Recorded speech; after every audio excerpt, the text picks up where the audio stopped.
अस्सलाम वालेकुम नाजरीन, आप देख रहे हैं नया पाकिस्तान और मैं हूं शहजाद इकबाल। कोरोना वायरस के पिछले 24 घंटे में 4,951 पॉजिटिव केसेस सामने आए हैं। जो टोटल टेस्ट किए गए थे उनकी तादाद 28,855 थी, यानी कि 17% केसेस पॉजिटिव आए हैं। काफी अरसे के बाद, काफी दिनों के बाद ये देखा गया है कि जो मुस्बत केसेस की शरह है वो 20% से नीचे गई है। कल मुस्बत केसेस की शरह 17% थी और पिछले 24 घंटे में 119 अमवात हुई हैं कोरोना वायरस की वजह से, जिसके बाद जो टोटल तादाद है केसेस की वो 1,76,617 तक पहुंच चुकी है। और जो टोटल अमवात है पाकिस्तान में कोरोना वायरस की वो 3,500 से तजावुज कर चुकी हैं। आज असद उमर साहब ने हमें पिछले हफ्ते बताया था कि अगर सूरत हाल इसी तरह जारी रही तो जुलाई एंड और अगस्त में जो टोटल केसेस की तादाद है वो 10 से 12 लाख हो सकती है। इसीलिए जरूरी था कि इसको एड्रेस किया जाए, इस तादाद को बढ़ने ना दिया जाए, जिस पर हुकूमत की अब हिकमत अमली जो है वो स्मार्ट लॉकडाउन की है।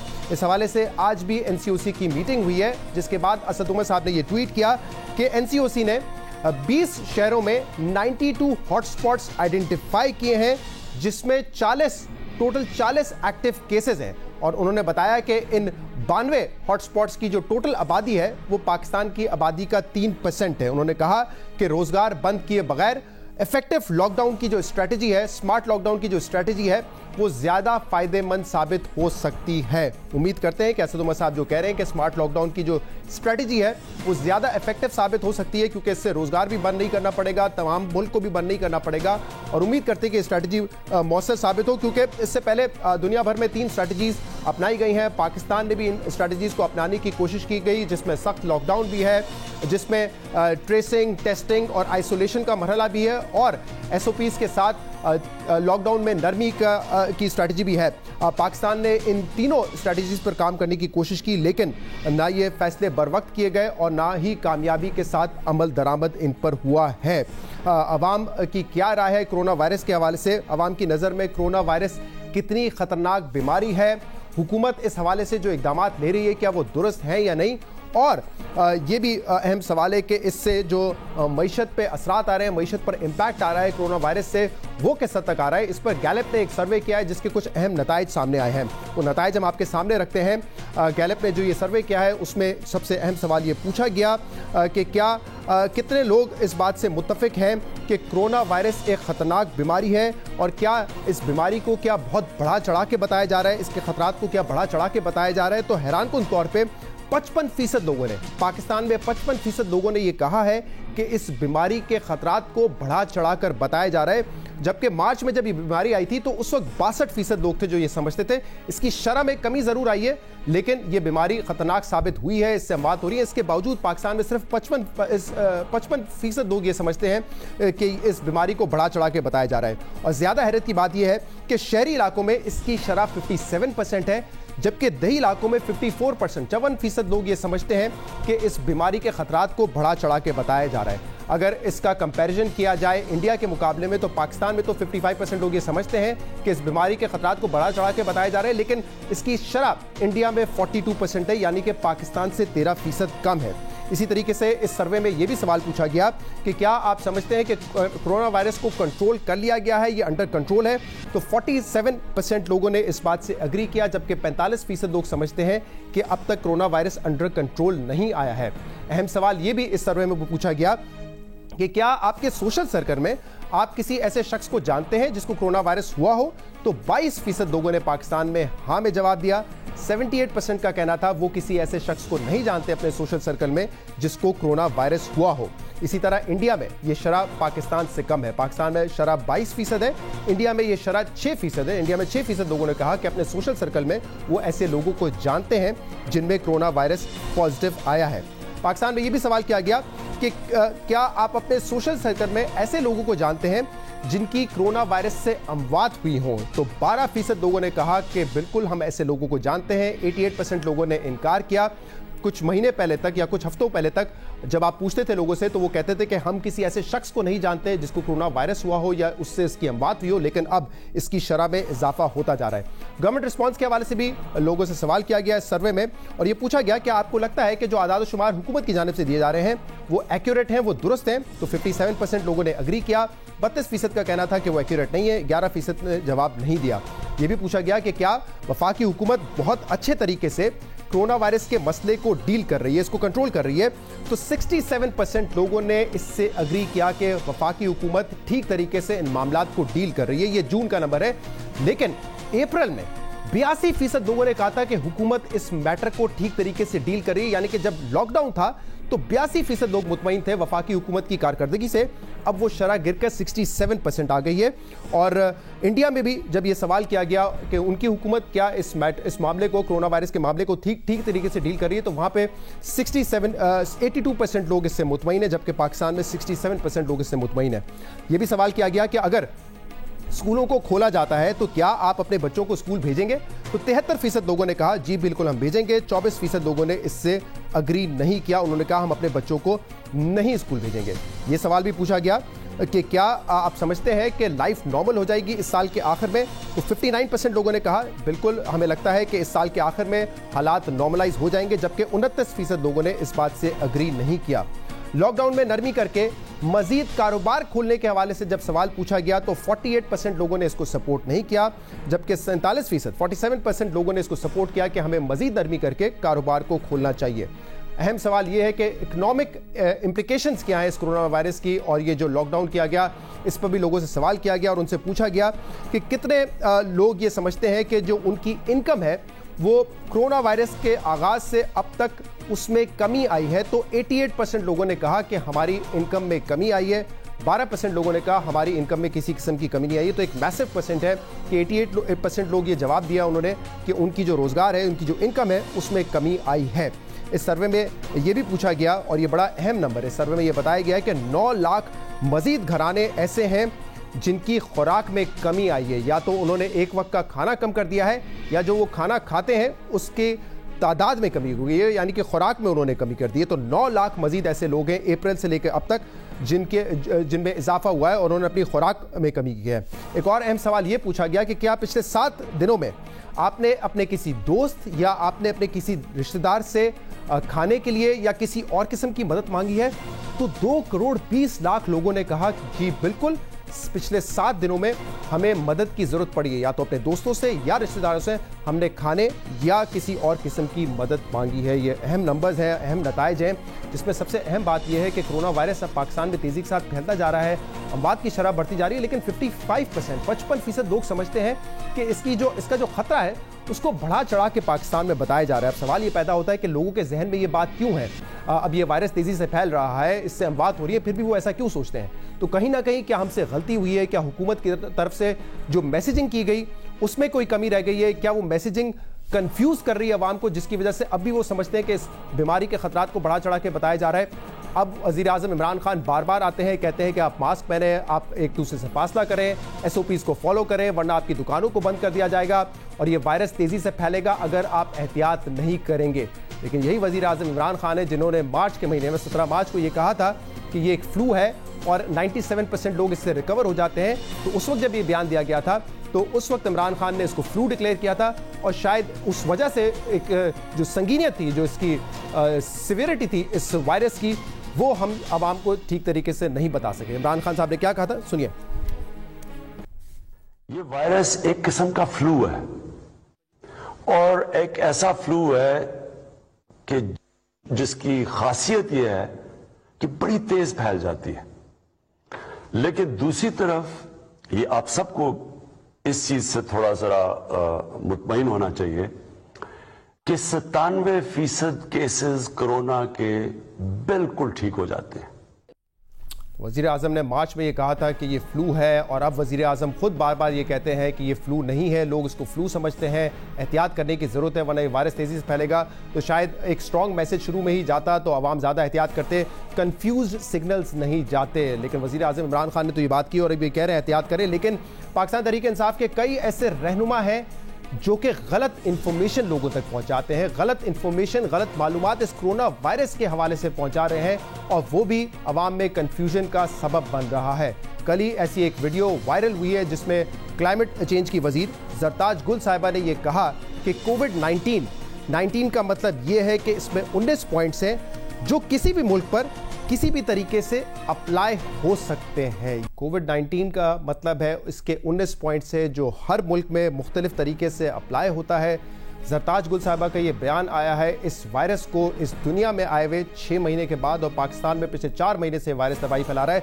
हर किसी को पता है कि 19 जो कोविड-19 है, 19 का मतलब है साल 2019, लेकिन उन्होंने कहा कि 19 पॉइंट से। जब पहले मैंने भी ये बयान सुना था, शुरू में थोड़ी सी हंसी आई, बाद में फिक्रमंद भी हुए, परेशानी भी हुई कि अगर एक वजीर जो कि एक अहम वजारत उन्होंने संभाली हुई है, उनकी तरफ से इस तरह के बयान दिए जाएंगे। ये बयान पीटीवी पे दिया गया, एक इंटरव्यू में दिया गया। अगर ये वायरल नहीं होता, उनको लोग नहीं बताते कि आपने क्या बात की है, तो शायद उनकी तरदीद भी नहीं, उनकी जस्टिफिकेशन या क्लैरिफिकेशन नहीं आती, लोग सुन लेते, लोग मान लेते। इस तरह की गलत इंफॉर्मेशन दी जा रही है अवाम को, और चाहे वो अपनी नासमझी में दी जा रही है, जिस वजह से भी दी जा रही है, ये अवाम को इन्फॉर्मेशन पहुंचती है, अवाम में कन्फ्यूजन बढ़ती है। और ये पहली मरतबा नहीं है कि सरताज गुल साहिबा ने इस किस्म की बात की। उससे पहले भी वो एक बयान दे चुकी हैं कि सिर्फ जो कोरोना वायरस के पेशेंट्स हैं उनको मास्क पहनना ज़रूरी है, बाकियों को पहनना ज़रूरी नहीं है। ये वायरस कभी ख़त्म नहीं होगा, ये हर साल आएगा डेंगू की तरह। क्या कहा था उन्होंने, सुनिए। ज़रूर पहनना चाहिए, लेकिन उन लोगों को पहनना चाहिए जिनको कोरोना वायरस है, ताकि उनके वजह से लोग बच सकें। होप के अभी मौसम तब गर्म आ ही रहा है, लेकिन देखें ये भी हर साल आना है, जैसे डेंगू आता है। ये इसको आप ये नहीं कह सकते कि अब ये वायरस ख़त्म हो जाएगा दुनिया से, ऐसा नहीं है। ये हर साल आना है, डेंगू की तरह आना है, ये बात किसी डॉक्टर ने नहीं की, किसी साइंटिस्ट ने नहीं की। और आई एम श्योर जब कैबिनेट मीटिंग में बैठते हैं, तमाम लोगों से इंफॉर्मेशन आप हासिल करते हैं, इस पर बातचीत होती है, आप लोगों का शुमार आम आदमी में नहीं होता, आपके पास इंफॉर्मेशन ज़्यादा आ रही होती है, आप फैसले करते हैं, आप पायलट की सीट पर होते हैं। आपने लोगों को गाइड करना है, लोगों को गुमराह नहीं करना है, उनको गलत इंफॉर्मेशन नहीं देनी है। आपको चाहिए कि तमाम इंफॉर्मेशन लेके बैठें और टीवी पर फिर बताएं। आपकी क्लैरिफिकेशन भी आई कि आप घंटों बात करती हैं और पर्ची के बगैर करती हैं। इस बात का पर्ची से कोई ताल्लुक नहीं है, आप पर्ची लेकर आती या नहीं लेकर आती। अगर आपको नहीं पता कि कोविड-19 का क्या मतलब है, तो वो पर्ची से भी नहीं पता चलता। तो क्लैरिफिकेशन आप देती रहे, लेकिन एहतियात करने की ज़रूरत है, खासतौर पर जब आप इस अहम ओहदे पर हो और क्लाइमेट चेंज की आप वजीर हैं। दुनिया भर में ये वजारत इतनी इंपॉर्टेंट है कि आप वर्ल्ड इकोनॉमिक फोरम पे जाएं, यूनाइटेड नेशन में जाएं, जो ग्लोबल लीडर्स आते हैं, उनसे जब पूछा जाता है कि 2-3 बड़े मसाइल क्या है दुनिया के, तो क्लाइमेट चेंज उसमें से एक मसला वो बताते हैं। और ये मसला वजीर आजम के भी बहुत करीब है, इमरान खान को पता है कि इसकी क्या अहमियत है, और आप इस अहम वजारत में हैं, फिर भी इस किस्म के बयान दिए जाते हैं। लेकिन इसमें आप अकेली नहीं है। खुर्रम जमान जो कि MP है सिंध में, और उनको कोरोना वायरस हुआ भी है, दुआ करते हैं कि वो जल्द सेहतियाब हो। लेकिन उन्होंने भी इस वायरस के हवाले से कहा था कि ये C कैटेगरी वायरस है, कैटेगरी C वायरस है, इससे अमवात नहीं होती। लेकिन अब पाकिस्तान में 3500 से ज़्यादा लोग इस वायरस की वजह से मर चुके हैं। चौधरी सरवर साहब जो कि बड़े अहम ओहदे पर हैं, गवर्नर पंजाब है, पढ़े लिखे शख्स हैं, बाहर उन्होंने सियासत भी की है, और उनसे भी एक मौके पर पूछा गया तो उन्होंने, चौधरी सरवर साहब ने ये कहा कि आप गर्म पानी पीते रहें, और गर्म पानी पीने से ये होगा कि वायरस आपके लंग्स में नहीं जाएगा, आपके पेट में चला जाएगा। ये बात भी आज तक ना किसी डॉक्टर ने कही है, ना किसी साइंटिस्ट ने की है। आप लोग इंफॉर्मेशन देते हैं, उस क्रेडिबल इंफॉर्मेशन के साथ आपको टीवी पे बात करनी चाहिए। किसी ने आज तक ये बात नहीं की कि आप गर्म पानी पिए, वायरस लंग्स में नहीं जाएगा, वायरस पेट में चला जाएगा। लेकिन पंजाब के गवर्नर चौधरी सरवर साहब ने ये बात की थी। डॉक्टर यास्मीन राशिद साहबा, जिन्होंने बड़ी ज़बरदस्त एफर्ट की है, बड़ा फ्रंट पर आके वो डील कर रही हैं, पंजाब में वजीर सेहत हैं, लेकिन उन्होंने भी एक मौके पर सारी जिम्मेदारी आवाम पर डाल दी। उन्होंने कहा कि लाहौर की आवाम किस किस्म की मखलूक है, समझ नहीं आता, उनको बता के थक गए, लेकिन वो SOPs को फॉलो नहीं करते। कई दफ़ा लगता है लाहौरी ख़ास तौर पे एक अलहदा मखलूक है अल्लाह ताला की, वो तो बिल्कुल कोई बात सुनने को तैयार ही नहीं होते, और हर चीज़ जो है उसको बतौर तमाशा देखते हैं। मैं तो कहती हूँ कि शायद कम ही कोई कौम इतनी जाहिल होगी जिस तरह के हम लोग की बातें। डॉक्टर यास्मीन राशिद साहबा, जिनकी बड़ी ज़बरदस्त एफर्ट रही है इस कोरोना वायरस के दौरान, उन्होंने इस अपने जुमले पे माजरत भी की थी, लेकिन जिम्मेदारी सिर्फ आवाम पे नहीं डाली जा सकती। हम बार बार कहते थे कि अगर आपने मार्केट्स को खोलना है, दीगर शोबों को खोलना है, तो प्रॉपर SOPs को इम्प्लीमेंट करें और फिर अगले फेज़ में दाखिल हों, फिर दूसरी आप फेज़ में दाखिल हों और दूसरी इंडस्ट्रीज़ को खोलें। एक साथ खोलेंगे तो इसको इम्प्लीमेंट करवाना नामुमकिन हो जाएगा। इमरान इस्माइल साहब गवर्नर सिंध हैं, उनको खुद कोरोना वायरस हुआ, उनकी तबीयत भी ख़राब रही, बाद में माशाल्लाह उन्होंने रिकवर भी किया। लेकिन उन्होंने भी कहा कि जो लॉकडाउन की बात होती है ना, ये लॉकडाउन सिर्फ एक फैशन है। असद उमर साहब भी ये कह चुके हैं कि दुनिया भर में लॉकडाउन की स्ट्रैटेजी नाकाम हुई है। ऐसा नहीं है, हम आदादो शुमार के साथ पहले भी बता चुके हैं, अभी भी आपको बता सकते हैं कि जब फ्रांस, स्पेन, इटली, UK में लॉकडाउन किया गया था, उस वक्त एक दिन में 8-8 हज़ार केस सामने आ रहे थे, रोज़ाना 1000-1200 अमवात हो रही थी। लेकिन लॉकडाउन के बाद जब उन्होंने लॉकडाउन लिफ्ट किया, उस वक्त किया जब लॉकडाउन कामयाब हो चुका था। जिन ममालिक में 8000 केसेस आ रहे थे, वहां पे अब 100-200 केसेस आ रहे हैं। जिन ममालिक में हज़ारों की तादाद में अमवात हो रही थी, लॉकडाउन के इख्तिताम तक वहां पर 8 या 10 लोगों की अमवात आ रही थी, तो कामयाब रहा लॉकडाउन। इसके बाद उन्होंने लॉकडाउन हटाया। डॉक्टर फिरदौस आशिक अवान साहबा कुछ अरसे पहले तक वजीर इत्तलात रही, स्पेशल असिस्टेंट थी वजीर आजम की इत्तलात पर।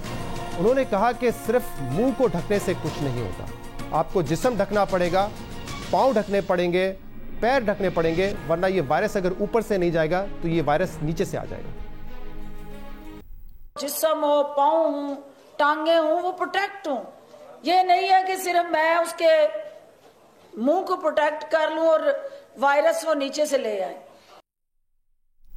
हम अपने मुंह को प्रोटेक्ट कर ले और वायरस नीचे से निकला है। मुझे तो समझ नहीं आ रही इसमें मैं बात क्या करूं, क्योंकि अगर ये सीरियस बयानात हैं तो आपको अपनी दुरुस्त करने की ज़रूरत है इन्फॉर्मेशन। और अगर आप इस माहौल में जहाँ पे बड़ी घुटन है, जहाँ पे बड़ी परेशानी, एक टेंस माहौल है, उसमें आप लोगों को कुछ मज़ाहिया बातें उनसे करना चाहते हैं तो हमें पहले बता दें, ताकि हम बता दें कि ये सेगमेंट सटायर है, ताकि लोग आपकी इन मज़ाहिया बातों को संजीदा ना लें, क्योंकि किसी भी लेवल पे ये बातें संजीदा हो नहीं सकती हैं। आपको एहतियात करना है, आप बड़े अहम मनसब पर बैठे होते हैं और शायद यही वजह है कि आज भी मुल्क में 55% लोग समझते हैं कि इस बीमारी को बहुत बढ़ा चढ़ा के बताया जा रहा है। हमारे साथ इस वक्त मौजूद हैं वज़ीर आज़म के special assistant to the prime minister doctor Shahbaz Gill साहब, जो कि इस वक्त सफ़र में हैं, जैकबाबाद गए थे, उस हवाले से भी इनसे बात करेंगे। लेकिन डॉक्टर शहबाज गिल साहब, अभी रिसेंटली तो हमने देखा है हुकूमत बड़ी एफर्ट भी कर रही है, स्मार्ट लॉकडाउन भी है, वज़ीर आज़म भी कह रहे हैं SOPs को फॉलो करें, लेकिन अभी भी बहुत सारे लोग आपकी पार्टी से आके इस किस्म के बयानात देते हैं जिनका ना कोई सर है ना पैर है, गलत इंफॉर्मेशन पास कर रहे होते हैं। बड़ी जिम्मेदारी का काम है जब आप एक अहम मनसब पर होते हैं, इस किस्म की इंफॉर्मेशन देंगे तो लोग कहां से संजीदा लेंगे। और शायद इसी वजह से गैलप सर्वे बताता है कि 55% लोग तो समझते हैं कि खतरनाक बीमारी को बढ़ा चढ़ा के पेश किया जा रहा है। जी बिस्मिल्लाहिर्रहमानिर्रहीम, बहुत शुक्रिया शहजाद। आपने डिफरेंट थॉट्स दिखाए, इनमें 1-2 थॉट्स ऐसे थे जो मैं आपसे एग्री करूंगा कि हमारे मेंबरान को बेहतर रिसर्च और पढ़कर ऐसे बयान देने चाहिए, और वो भी शायद इसलिए कि इतनी कंफ्यूजन थी शुरू में, लेकिन बाकी बयान किसी हद तक उस टाइम की जो रिसर्च थी उसके हिसाब से दुरुस्त थे। फॉर एग्जाम्पल मैं आपको ये बताता हूँ कि जो प्राइम मिनिस्टर ने शुरू में कहा, आज भी कोरोना वाकई एक फ्लू है, कोरोना पहले भी एक फ्लू था, कोरोना आज भी एक फ्लू है। वो फ्लू की एक सख्त किस्म है और जिसमें प्राइम मिनिस्टर ने 97% लोग कहे थे, अब पाकिस्तान का डाटा दिखा रहा है कि अल्लाह का शुक्र है 98% लोग ठीक हो जाते हैं। तो प्राइम मिनिस्टर ने कोई भी बात जो तब कही थी और आज कही थी उसमें फर्क नहीं है। उस टाइम वर्ल्ड हेल्थ ऑर्गेनाइजेशन ने पहले कहा कि एसिम्प्टोमेटिक लोग जो हैं वो आगे कोरोना नहीं फैलाते, फिर उन्होंने वापस दिया अपना। पहले वर्ल्ड हेल्थ ऑर्गेनाइजेशन ने कहा कि आप इस पे मास्क पहनने की आम लोगों को जरूरत नहीं है, सिर्फ कोरोना पेशेंट पहने। बाद में उन्होंने अपना वो क्लेम वापस लिया। वैसे वो N95 मास्क के हवाले से था, लेकिन आप आगे बढ़िए क्योंकि मैंने काफी तवील बात की। जी नॉर्मल मास्क का भी उनका था कि जिनको कोरोना है वो पहने, आम लोगों को पहनने की जरूरत नहीं। फिर उन्होंने एक और क्लेम किया जो वर्ल्ड हेल्थ ऑर्गेनाइजेशन का था कि इतने % लोगों को फायदा होगा अगर मास्क पहने। अभी जब प्राइम मिनिस्टर ने बहुत शिद्दत से कहना शुरू किया मास्क पहने, उसकी वजह ये थी कि एक मुसद्दका स्टडी आई उस टाइम पे जिसने ये कहा कि 50% तक वायरस जो है वो उसको आप कंटेन कर सकते हैं अगर सारे लोग मास्क पहने। और जब ये मुसद्दका स्टडी आई तो प्राइम मिनिस्टर ने खुद भी मास्क पहना, हर जगह पे शुरू किया। पहले भी वो पहनते थे रश वाली जगहों पे, लेकिन मीटिंग। डॉक्टर शहबाज गिल साहब, वैसे मैं आपको बताऊं कि जिस वक्त वजीर आजम इमरान खान साहब ने मास्क पहनना शुरू किया, उससे पहले हुकूमत के ही बहुत सारे लोग मास्क पहनते थे। एक आपने तस्वीर देखी होगी, इमरान खान साहब बगैर मास्क के थे, DG ISI और चीफ ऑफ आर्मी स्टाफ उन्होंने मास्क पहना हुआ था। मुल्क में तमाम लोग मास्क पहन रहे थे। ये स्टडी उस वक्त नहीं आई है, हम अपने प्रोग्राम्स में मार्च अप्रैल में उन स्टडीज का जिक्र कर चुके हैं।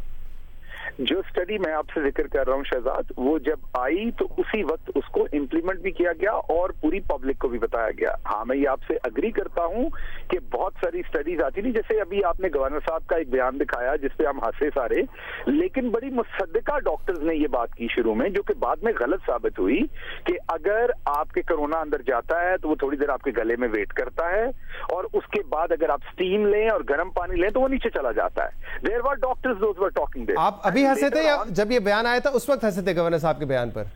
नहीं, मैं इसलिए नहीं हंसूंगा किसी के। आपने कहा ना हम सब हंसे थे उस पर। हाँ, मैं तो नहीं हंसूंगा क्योंकि मुझे ये पता है कि जब ऐसी कोई बीमारी आती है तो हर शख्स अपने टाइम लोगों को अवेयर करने की कोशिश करता है। मैंने जो आपकी खिदमत में अर्ज की कि आप यूएस का रिस्पांस देख लीजिए, अब दुनिया में किसी का भी रिस्पांस देख लीजिए, किसी को पता ही नहीं है। मैं अभी आपको एग्जांपल देता हूं, अभी मैं इंटीरियर सिंध में था, अभी मैं बलूचिस्तान में था। आप यकीन कीजिए पब्लिक नहीं ले रही सीरियस, पब्लिक बिल्कुल सोशल डिस्टेंसिंग नहीं कर रही। मैं खुद अपनी आंखों से देख के आया हूं। पब्लिक आपके कराची, लाहौर, इस्लामाबाद में आपको मास्क नजर आ रहे हैं। इंटीरियर सिंध और बलूचिस्तान के ज्यादातर शहरों में आपको कोई बंदा भी सड़क पे मास्क वाला नजर नहीं आ रहा। उसकी वजह क्या है? उसकी वजह यह है कि ये लोगों का जो सोशो कल्चरल इंटरेक्शन है, ये बीमारी उसको चैलेंज करती है। ये एकेडमिक बात है, उसको चैलेंज करती है। Way of living, way of interacting, जिससे लोग एक दूसरे को अपनी वार्म दिखाते हैं। फॉर एग्जाम्पल, अब पंजाब में कोई बंदा हैंडशेक नहीं करता और आगे से आप हैंडशेक ना करें तो कोई बड़ा मसला नहीं है। आपको नहीं लगता डॉक्टर शहबाज गिल साहब के पहले ज्यादा संजीदगी से मैसेज दिया जाता, बताया जाता कि ये कितनी खतरनाक मौलिक बीमारी हो सकती है ये, तो लोग इस पर ज्यादा एहतियात करते हैं। इसमें गवर्नमेंट की तरफ से कोताही, कमी पेशी हुई है। इवन जब लॉकडाउन किया तब भी ज्यादातर लॉकडाउन पे यही कहा जाता था कि इस लॉकडाउन से इसके मनफी माशी असरात होंगे, लेकिन उस वक्त जरूरत ये थी कि बावर करवाएं लोगों को कि आपने नहीं निकलना। मैं इसको दो बातें बताता हूं, मैं आपको चंद चीजें आपके सामने रखता हूं, फिर हम देख लेते हैं कि शायद आप दुरुस्त फरमा रहे हो, शायद मैं दुरुस्त कह रहा हूं। सिंध ने टोटल टेस्ट किए हैं 3.5 लाख के करीब, पंजाब ने किए हैं 4 लाख से ऊपर। सिंध की आबादी 48 मिलियन है, पंजाब की आबादी 110 मिलियन है। सिंध में इन्फेक्टेड लोग हैं 65,000, पंजाब में इन्फेक्टेड लोग हैं 64,000। सिंध ने सख्त लॉकडाउन किया, सख्त मैसेज भेजा। सिंध के चीफ मिनिस्टर ने हाथ जोड़े, उन्होंने कहा मैंने पूरे सिंध में लॉकडाउन कर दिया है। उन्होंने कहा ये बीमारी सबको तबाह कर देगी, हम मर जाएंगे, हम लुट जाएंगे। उन्होंने कहा सिर्फ लॉकडाउन होना चाहिए। Then why results are not showing anything on ground? नहीं तो आप समझते हैं कि वजीर आजम साहब की जिम्मेदारी सिंध तक नहीं होती? जब वजीर आजम बात करते हैं, आपको पता है सर, जो हेड ऑफ द स्टेट होता है ना, जो chief executive of the country होता है, उसका मैसेज की हैसियत एक मुख्तलिफ होती है। मुराद अली शाह साहब बड़े काबिल एहतराम है, चीफ मिनिस्टर अपने सूबे के, लेकिन जब वजीर आजम बात करता है तो मैसेज पहुंचता है। जब बोरिस जॉनसन बात करता है, जब ट्रंप बात करता है, तो उसका इम्पैक्ट दूसरा होता है। अच्छा, उसमें अब शहजाद ये है कि आपका क्योंकि 8-10 मिनट का ये इंट्रो और आपने बड़ा पावरफुली एस्टेब्लिश कर लिया अपना पॉइंट। अगर आप सिर्फ अभी मुझे थोड़ा सा बोलने देंगे क्योंकि आपके ये सारे पॉइंट्स एस्टेब्लिश्ड हैं, आपने 10 मिनट लगाए इसमें, और मैं बिल्कुल आपको नहीं कह रहा कि आपने गलत एस्टेब्लिश किया, आपका हक है वो पॉइंट्स एस्टेब्लिश करना। अब सिर्फ अगर आप मुझे जवाब देते भी आधा टाइम टोकेंगे तो वो फिर 15 मिनट वर्सेस 2 मिनट होगा, बात कीजिए आप, जो थोड़ी बेहतर बात नहीं है। तो मेरी आपको आपकी खिदमत में अर्ज ये है कि मैंने अपने ट्विटर पे एक वीडियो प्राइम मिनिस्टर की शेयर की हुई है, जो मैंने मार्च के 14 तारीख से 15 तारीख से लेके और जून के मिड तक की हर 5वें दिन के बाद की प्राइम मिनिस्टर की स्टेटमेंट कट करके उसमें डाली हुई है। पूरा टाइम प्राइम मिनिस्टर कहते रहे कि ये एक ही तरीका है फाइट करने का कि आप एहतियात करें। अगर आपने एहतियात नहीं की तो ये फैल जाएगी, अगर आपने एहतियात नहीं की तो ये फैल जाएगी। अच्छा, मैं आपसे एग्री कर लेता हूं, हमसे कोताही होगी। तो इंडिया में क्या हुआ है, तो अमेरिका में क्या हुआ है, तो यूके में क्या हुआ है, इटली में क्या हुआ है कि वहां इमरान खान की हुकूमत है। ये बीमारी ऐसी है कि ये इंसान की जो लाइवलीहुड है, जो वे ऑफ लिविंग है, जो इंसान का इस टाइम सोशल कॉन्ट्रैक्ट है एक दूसरे के साथ, ये उसको चैलेंज करती है। मैं अभी आपको अपनी एक एग्जांपल देता हूं। अभी मैं इधर इस सारे इलाके में आया हुआ था, मेरी एक बहुत ही करीबी खाला है जो यहाँ एक इलाके में रहती हैं। मैं उनके घर आया और वो मुझे मिलना चाहती थी बहुत ज्यादा, लेकिन मैं नीचे खड़े होकर उन्हें सलाम करके आगे आया हूं। मुझे पता है मेरे लिए वो कितना मुश्किल था और उनके लिए कितना मुश्किल था। क्यों ऐसे किया? क्योंकि मैं जहां से फिर के आया हूं मैं बहुत हाईली एक्सपोज्ड हूं। बट ये हर दफा हर बंदा ऐसा नहीं कर सकता। मैं ये नहीं कह रहा मैंने बहादुरी की है या ठीक है अब लेकिन इसमें देखिए, अब ऐसा नहीं कर देखिए, आप लोगों ने मार्केट्स को खोला, ट्रांसपोर्ट को खोला, उस वक्त एसओपीज की इंप्लीमेंटेशन के हवाले से हुकूमतों ने सख्त फैसले नहीं किए। अब आप करने जा रहे हैं, उसमें ताखीर हुई। आप लोगों ने कहा था अप्रैल तक टेस्ट 25,000 कर लेंगे ताकि आइसोलेट किया जाए उनको ट्रेस करके। वो अप्रैल में नहीं हुआ, वो जून में जाके हुआ, उसमें भी ताखीर हुई। इसी तरह लॉकडाउन के हवाले से जब आप कहते हैं कि दुनिया भर में फेल हुआ, नहीं हुआ। इटली, फ्रांस, यूके में आज कारोबार खुल चुका है, उनकी अमवात हजारों से कुछ 4, 5, 6 तक आ चुकी हैं, उनके केसेस 10,000 से जो है अब 100-200 तक आ चुके हैं। मैं आपको अभी से खुशखबरी दे देता हूं मैं चाइना को साइड पे रख के बाकी सारे मुल्कों के मुकाबले मेरी स्टेटमेंट रिकॉर्ड करके रख लीजिए। मैं आपको अभी से खुशखबरी दे देता हूं कि जो अमवात अल्लाह माफ करे इटली में हुई पर मिलियन, उससे इंशाल्लाह पाकिस्तान में हर सूरत कम होंगी। हमने उनसे बहुत अच्छा कंट्रोल किया है। जो पर मिलियन अमेरिका में अमवात हुई उससे पाकिस्तान में इंशाल्लाह कम होंगी। तो आप उनकी पीक देख चुके, वो छोटे कंट्रीज हैं, सैचुरेटेड आबादी है, उनकी पीक आके जा चुकी, इसलिए कम हुई है। किसी ने, उन्होंने तो एक दिन नहीं अपनी ट्रांसपोर्ट बंद वो की। पीक कैसे आई? कई मुल्कों ने दुकानें वो बंद नहीं पीक की। लॉकडाउन की वजह से या किसी ना किसी हिकमत अमली की वजह से आई ना?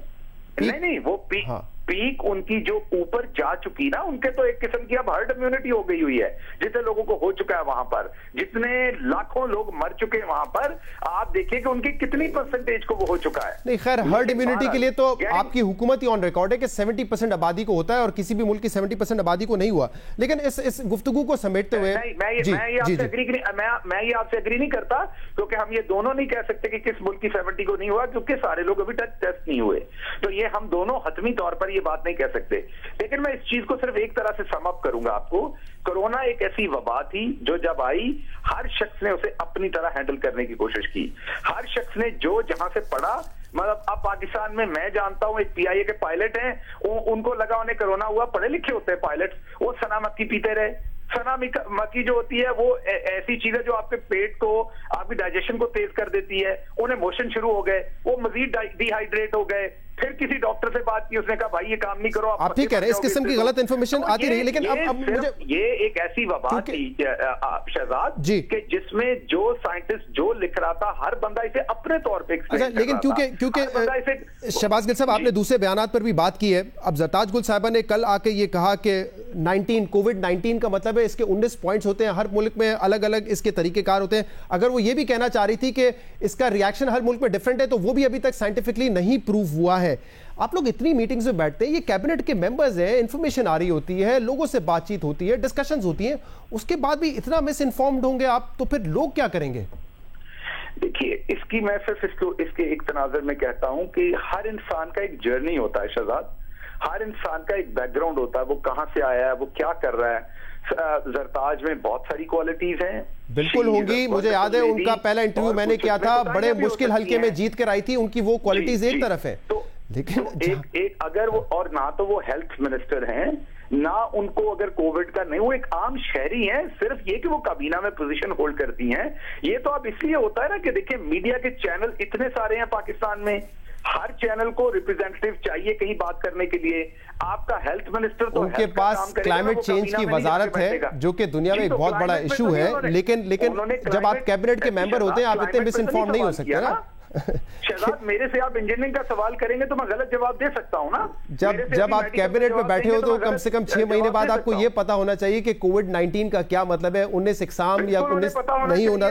हाँ, बिल्कुल उन्हें पता होना चाहिए था, लेकिन अगर नहीं पता हुआ तो ऐसी क़यामत उसमें नहीं है। इंसान की लाइल्मी हो सकती है और उनकी लाइल्मी हुई, उन्होंने लेकिन एक से ज्यादा मर्तबा हुई और मैंने उनका एक और भी शॉट सुनवाया। डॉक्टर शहबाज गिल साहब, कल 3 अस्पतालों के हवाले से भी बात हुई थी, जिस पर कहा था बिलावल भुट्टो साहब ने कि अस्पताल जो है ये सिंध हुकूमत ही इनको देखेगी, वफाक को नहीं दिया जाएगा। आप आज अस्पताल में पहुंचे, जो हालत आपने दिखाई सबने देखी, सिंध हुकूमत का इस पर रिएक्शन आया, वो कह रहे हैं ये अस्पताल तो फाल ही नहीं है, वहां तो जैकबाबाद में नया हॉस्पिटल बन चुका है, ये जो डिस्ट्रिक्ट हॉस्पिटल था ये तो पहले ही बंद हो चुका है। ये आज इम्तियाज शेख साहब ने कहा। जी जी, मैं इसका जवाब देता हूं। वहां पर एक हॉस्पिटल बना यूएसएड की हेल्प से, Jacobabad institute of medical sciences. फरवरी 13, 2013 में जो मियां मोहम्मद सोमरो हैं, उस टाइम चेयरमैन सेनेट थे, उनकी काविशों से ये वहां पर एक स्पेशलाइज्ड छोटा, आप इसे अमेरिका में हम इसे स्पेशलाइज्ड क्लिनिक कहते हैं, हॉस्पिटल नहीं कहते, जिस तरह का वो हॉस्पिटल वहां बनाया गया। और उसमें कोई इमरजेंसी नहीं है, उसमें कोई आईसीयू नहीं है, वो स्पेशलाइज्ड डॉक्टर्स बैठकर, ये अमेरिका में इस तरह के क्लिनिक्स होते हैं, पेरिफेरी में बनाते हैं, उसी तर्ज का यहां पर बनाया गया, जिसमें स्पेशलाइज्ड डॉक्टरों ने होना था। अगर ये उसको हॉस्पिटल कहते हैं तो उनसे पूछेंगे क्या वहां इमरजेंसी है, क्या वहां आईसीयू है? और आप पढ़े लिखे, आपको पता है इमरजेंसी के बगैर कोई हॉस्पिटल नहीं होता। जिस हॉस्पिटल में मैं गया वो सिविल हॉस्पिटल या डीएचक्यू हॉस्पिटल, जो जैकबाबाद का एक ही सरकारी हॉस्पिटल है, मेरे जाने पर वहां डॉक्टर इमरजेंसी में ड्यूटी दे रहे थे। मेरे पास उनकी फुटेज है, वीडियो है। मैं नाम उनका इसलिए नहीं मीडिया पे बता रहा कि उन बेचारों के लिए मसला बनाएंगे। एक बच्ची को मेरे सामने गदा गाड़ी पे लाके उनके सामने लाया गया, उन्होंने उसे ट्रीट करना शुरू किया। मतलब हॉस्पिटल बंद नहीं पड़ा हुआ, हॉस्पिटल फाल है इस वक्त। जी जब वो वही बच्ची से वो डॉक्टर साहब फारिग हुए तो उन्होंने साथ लेके मुझे पूरे हॉस्पिटल का टूर कराया। उसमें गायनी वार्ड में 4 पेशेंट एडमिटेड थे, वहां पर उनकी फुटेज भी मौजूद है। इसलिए नहीं दी कि सिंध का कल्चर, हमारा सारा कल्चर, माएं बहनें वहां वो बिस्तर पे लेटी हुई थी, उनकी वीडियो वहां बनाना मुनासिब नहीं था। उन्हीं डॉक्टर साहब ने, उनकी आवाज भी वीडियो में है, वो जो डॉक्टर मेरे साथ चल रहे हैं, वहां पर बहुत सारे मीडिया के लोग भी थे। ये हॉस्पिटल फाल है, यही सबसे बड़ा जैकबाबाद का डिस्ट्रिक्ट हेडक्वार्टर हॉस्पिटल है। आप कह रहे हैं कि जिसको ये जिम्स कहते हैं, वो एक स्पेशलाइज्ड हॉस्पिटल बना था, लेकिन वो भी बेकार, उसमें कोई इस तरह। आप कह रहे हैं कि वहां पे कोई इमरजेंसी नहीं है, ठीक है, कोई जी उसके अंदर इमरजेंसी डॉक्टर साहब, और उसके अंदर स्पेशलिस्ट भी नहीं है। बहुत बहुत शुक्रिया। डॉक्टर शहबाज गिल साहब हमारे साथ मौजूद है। सईद गनी साहब इस वक्त हमारे साथ मौजूद है। सईद गनी साहब, सबसे पहले तो वो जैकबाबाद हॉस्पिटल की आज उन्होंने वीडियो बनाई, क्योंकि कल बिलावल साहब कह रहे थे कि सिंध में ज्यादा बेहतर हॉस्पिटल है। वो कह रहे हैं मैं वहां पे गया डिस्ट्रिक्ट अस्पताल, और वो वहां पे बिल्कुल डॉक्टर भी मौजूद था, लेकिन खस्ता हालत में था। वीडियो तो शायद आपने भी देख ली होगी जो उन्होंने खुद जाकर बनाई है वहां पर। शरद, पहली बात तो यह है कि जो बिलावल साहब ने कहा, मैं समझता हूँ 100% दुरुस्त कहा। उनका ये कहना था कि ये 3 हॉस्पिटल जो हमसे लेना चाहते हैं, इनके मुकाबले का, इनके मवाजे का कोई एक हॉस्पिटल ये अपने किसी सूबे में दिखा दें। केपी में इनको 7-8 साल हो गए, वहां दिखा दें, हम दस्तबरदार हो जाएंगे। जिन 3 हॉस्पिटल्स की बात की है, उनका मुकाबले का कोई दिखा दें, हम मान जाएंगे। दूसरी बात यह है कि जो हॉस्पिटल उन्होंने दिखाया, ये 1951 में बना है, जैकबाबाद का डिस्ट्रिक्ट हेडक्वार्टर हॉस्पिटल। इस वक्त ये ऑलमोस्ट डिफरेंट है, और जिसको ये कह रहे हैं कि वो जो Jacobabad institute of medical sciences है, वो पता नहीं क्लिनिक है और उसके अंदर कोई स्पेशलाइजेशन नहीं है। आपसे गुजारिश करूंगा कि आप अपने नुमाइंदे को वहां भेजें। मैंने कुछ तस्वीरें आपसे शेयर की हैं, लेकिन आप नुमाइंदे को वहां भेजें और वो जाकर देखे। वहाँ NICVD का भी एक हिस्सा है, वहां पर न्यूरो का अलग से हिस्सा है, वहां पर गायनी का अलग से हिस्सा है, और एक प्रॉपर अच्छा बड़ा हॉस्पिटल है। तकरीबन कोई 200-250 बेडेड हॉस्पिटल है वो। अब अगर ये उसको मानने को तैयार नहीं है तो बड़ी अच्छा काम किया। गए थे जैकबाबाद, जब इन्होंने DHQ देखा तो वहां भी चले जाते, जाके देख लेते, अपनी आंखों से तसल्ली हो जाती इनको कि वहां पर क्या है। और वहां तमाम, ना सिर्फ ये कि डिस्ट्रिक्ट जैकबाबाद के लोग आते हैं, बलोचिस्तान से लोग आते हैं और उस हॉस्पिटल में अपना बेहतरीन इलाज वो करवाते हैं। वो सहूलत लोगों को मुयसर है। सही है, तस्वीरें आपने मुझे भेजी, मैंने अपने फ़ोन पे तो देख ली, और अगर हम अपना नुमाइंदा भेज के वहाँ पे चेक भी करवा लेंगे। अब ये जो 3 अस्पताल का मामला है, जिस पे वफाकी हुकूमत कह रही है कि अब जनवरी 2019 में सुप्रीम कोर्ट का ऑर्डर आ चुका है, 18वीं तरमीम के बाद इन अस्पताल को सूबों को दे दिया था, अब फैसला आ चुका है। पिछले साल उन्होंने कहा था कि हमें हैंड ओवर कर दे, शायद उनके बजट के मसाइल थे, उन्होंने वो फैसला वापस ले लिया, लेकिन अब तो वो कह रहे हैं कि बजट में हमने रकम भी मुख्तस की इन 3 अस्पतालों को, लेकिन आप कह रहे हैं कि हम नहीं देंगे वफाकी हुकूमत को ये अस्पताल वापस, जबकि कोर्ट का ऑर्डर है। देखें, शायद अगर हम वैसे इस हवाले से सोचें कि हुकूमत सिंध को माली तौर पर इसका फायदा होगा, नुकसान होगा, तो इन हॉस्पिटल्स के जाने से हमारे वो 15-20 अरब रुपए हर साल बच सकते हैं जो हम इन हॉस्पिटल्स के ऊपर खर्च करते हैं। लेकिन हम ये समझते हैं कि हमें जब हॉस्पिटल्स को देखना हो तो फिर उसमें आपका जो फाइनेंशियल इम्पैक्ट होता है, उससे ज्यादा जरूरी ये है कि वो हॉस्पिटल्स इस मुल्क के लोगों को, खास तौर पे सूबा सिंध के लोगों को किस किस्म की सहूलियात फराहम कर रहे हैं। जो बात चेयरमैन बिलावल भुट्टो जरदारी साहब ने कही, हम ये बात बार बार कहते हैं कि जो सहूलतें इन हॉस्पिटल से लोगों को मिल रही हैं, अगर उसके मुकाबले की सहूलतें किसी और सूबे में कोई हुकूमत अपने शहरियों को दे रही है तो फिर बड़ी खुशी से आप चलाइए, आप उनसे अच्छा चला लेंगे। लेकिन सईद भाई, लेकिन अगर हम ये दावा करते हैं, हम चैलेंज करते हैं कि इसके मुकाबले की कोई सहूलत किसी सूबे में, पाकिस्तान के किसी शहर में शहरियों को नहीं मिल रही है, तो मैं समझता हूं कि ये सईद गनी साहब, ये मामला इस वक्त जेर बहस नहीं है ना, इस वक्त तो लीगल पोजीशन का मामला है और सुप्रीम कोर्ट वफाकी हुकूमत के हक में फैसला दे चुकी है। मैं उस पर भी आ जाता हूँ। देखिए, सुप्रीम कोर्ट ने एक फैसला दिया और हम समझते हैं कि गलत फैसला दिया, हम उससे इत्तेफाक नहीं करते, लेकिन बहरहाल फैसला है सुप्रीम कोर्ट का। जब ये फैसला आया तो ये बात चीफ मिनिस्टर साहब शायद रिकॉर्ड पर भी कह चुके हैं कि उस वक्त असद उमर साहब गालिबन थे या उससे पहले मिनिस्टर थे फाइनेंस के, उन्होंने कहा कि हमारे पास इतने पैसे नहीं है कि हम ये हॉस्पिटल चला सकें जी, वो नहीं ले रहे थे। अच्छा, यहाँ जो कराची में इनके कुछ बैठे में जुगादरी, उनको बहुत ज्यादा मस्ती चढ़ी हुई थी, वो बार बार कहते थे कि ले ले, हम चला लेंगे, हम चला लेंगे। लेकिन उसके बाद एक टीम भेजी गई इस्लामाबाद से, गालिबन ये जो इनकी मिनिस्ट्री है जफर मिर्जा साहब की, वहां से कुछ लोग आए, उन्होंने विजिट किया और वो बड़े इंप्रेस होकर गए और उन्होंने ये बात वहां कही कि जी जिस अंदाज में सूबा सिंध की हुकूमत इन हॉस्पिटल्स को चला रही है हम शायद नहीं चला सकेंगे। उसके बाद फेडरल गवर्नमेंट की जो कैबिनेट है, कैबिनेट में ये तय हुआ कि हॉस्पिटल सिंध हुकूमत ही कंटिन्यू करे, हम उनको नहीं चलाएंगे। लेकिन अभी अचानक से जब कोविड का इशू है, जब पूरा मुल्क कोविड से लड़ने पे लगा हुआ है, जब पूरे मुल्क की तवज्जो कोविड की तरफ है, इस ऐसे मौके पर ये कहना कि हॉस्पिटल जो है दोबारा हम ले लेंगे, ठीक है, कोर्ट का ऑर्डर है, आप उसको प्रोसेस जरूर करें, लेकिन कम से कम ये तो हक हमारा जरूर बनता है कि हम इस बात की यकीन दहानी कराएं कि हमारे वो शहरी जो इन हॉस्पिटल से इलाज हासिल करते हैं, जिनको फ्री ऑफ कॉस्ट बहुत अच्छी ट्रीटमेंट मिलती है, इस बात की जमानत हमें दी जाए कि नंबर 1 उसी तरह की सहूलत इनको मिलती रहेगी। और सुप्रीम कोर्ट के फैसले में यह भी है कि सिंध हुकूमत ने इन हॉस्पिटल्स के ऊपर जितने इखराजात किए हैं वो उनको रीइंबर्स किए जाए। सिंध हुकूमत को वापस ठीक किए है, जाए। बहुत बहुत शुक्रिया। बहुत जब हमें हॉस्पिटल दिए गए थे तो इस हालत में नहीं थे जिस हालत में आज हमने इनको खड़ा किया हुआ है। सही, और ये अपने खत में लिखा भी है सिंध की हेल्थ मिनिस्टर ने कि हमने 2011 से जो पैसे खर्च किए कोर्ट के ऑर्डर के मुताबिक वो हमें रीइंबर्स करने पड़ेंगे। प्रोग्राम में शामिल करते हैं ब्रेक, इसके बाद मजीद बात करेंगे।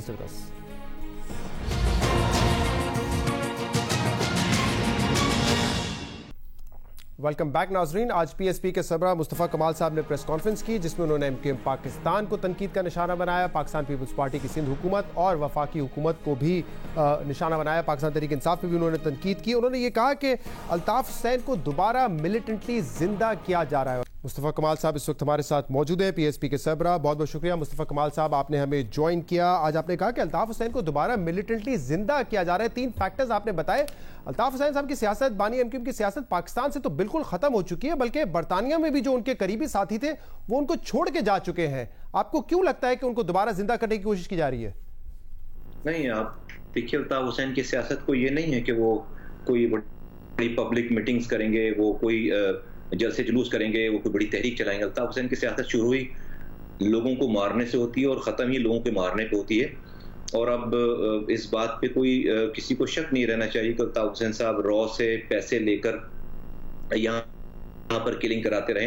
तो मैं जब ये कहता हूँ कि अल्ताफ हुसैन को जिंदा किया जा रहा है तो उनकी मिलिटेंसी को जिंदा किया जा रहा है। और आप पिछले चंद दिनों के वाकयात देखिए कि पिछले 1 हफ्ते में 4 से 5 जगहों पर रेंजर्स पे अटैक्स हुए हैं और उसको बाकायदा जो है वो ओन कर रहे हैं। और कौन ओन कर रहा है? ये जीएसएन वाले ओन कर रहे हैं। और आपको पता है कि अगर आप सोशल मीडिया फॉलो करें तो जीएसएन के शफी बरफत और अल्ताफ हुसैन साहब की जो अलायंस है और अब वो बानी कहला रहे हैं जीएसएन सिंधु देश के। अल्ताफ हुसैन साहब जो है सिंधु देश के बानी, पीछे इनके पीछे रॉ है और इन्होंने एग्जीक्यूट किया है। और आप देखिए कि घोटी में बम धमाका होता है, रेंजर के जवान शहीद होते हैं, आम 2 लोग शहीद होते हैं, फिर लाड़काना में बम धमाका होता है, फिर जो है वो लियाकताबाद में बम धमाका होता है। उससे चंद दिन पहले रेंजर्स पे गुलिस्तान जौहर पे अटैक होता है और वो बाकायदा उसको सोशल मीडिया पे आकर उसको ओन कर रहे हैं। तो ये और अल्ताफ हुसैन साहब की स्पीचेज और सारी बातें, तो मैंने ये बताई बात कि देखिए सब चीजें खत्म हो गई थी। आज चूंकि उनके पास हमने पीएसपी जब से बनाई है, लोगों को आवाज दी, कराची का नौजवान उनको कहने पर हथियार उठाने के लिए तैयार नहीं है, लोग हमारे साथ हैं। अब उन्होंने इसी वजह से अपना नेक्सस बनाया है जीएसएन वालों के साथ। लेकिन जो उनको सांस मिली है, जो उनको ऑक्सीजन मिली है, वो मिली है 22 अगस्त। जो भी उनके पास आज 2-4 दर्जन लोग रह गए हैं, वो एमक्यूएम पाकिस्तान बनने के बाद के 2016 में 22 अगस्त को जब एमक्यूएम पाकिस्तान के नाम से पार्टी बना दी गई, तो आप देखेंगे तमाम अल्ताफ हुसैन के माइंडसेट के लोग उस शेल्टर में आ गए। आप देखिए अल्ताफ हुसैन का जो झंडा है वही एमक्यूएम पाकिस्तान का झंडा है, अल्ताफ हुसैन का जो निशान है पतंग वही उनका निशान है, अल्ताफ हुसैन की जो फिलॉसफी है वही एमक्यूएम की फिलॉसफी है। सिर्फ एक फर्क है कि अल्ताफ हुसैन डायरेक्ट एमक्यूएम पाकिस्तान के प्लेटफॉर्म से स्पीच नहीं कर सकते, वो स्पीच वो डायरेक्ट कर रहे हैं। फिर उसके बाद 2 सालों के बाद आप देखें कि शहर में जो वैक्यूम था उसको जो है वो नेचुरल फोर्सेस फिल करती, और तो यहाँ पर इलेक्शन हुए और जिस तरह से इलेक्शन हुए आपको पता है पीपल्स पीटीआई उस खाली जगह को, उस खिला को पुर नहीं कर सकी। अब एमएनए एमपीएस के नाम उनके इलाकों के लोग नहीं जानते। तीसरी बात जो एक फैक्टर है जिसको जो अल्ताफ हुसैन के माइंडसेट को दवाम बख्श रहा है, तीसरा फैक्टर वो पीपल्स पार्टी का तासुबाना निजाम है, जो उनकी गवर्नेंस। ये 3 फैक्टर्स आज आपने अपनी प्रेस कॉन्फ्रेंस में भी बताया, लेकिन आप कह रहे हैं कि उस जो मिलिटेंसी तर्ज की सियासत थी, वो जो माइंडसेट था वो वापस आ रहा है, या आप बात कर रहे हैं कि बानिया एमक्यूएम की रीबर्थ होगी और उनका अभी भी कनेक्शन रहेगा, कोई ना कोई पाकिस्तान की सियासत में असर और रसूख रहेगा? नहीं, असर रसूख तो देखिए, असर रसूख तो जब हम आए, जब वो बहुत बिल्कुल तरोताजा थे, कोई डैमेज नहीं था, उनके 51 MPs थे, गवर्नर था 14 सालों से, 8 सेनेटर्स थे, सेक्टर इंचार्जेस सब बैठे थे, 9-0 खुला हुआ था, वो तो हमारे सच को उस वक्त बर्दाश्त नहीं कर सके। तो अभी हम जिंदा हैं, अभी PSP जिंदा है। मैं सिर्फ पाकिस्तान की जो गलत पॉलिसीज हैं, मैं उस तरफ निशानदेही कर रहा हूं कि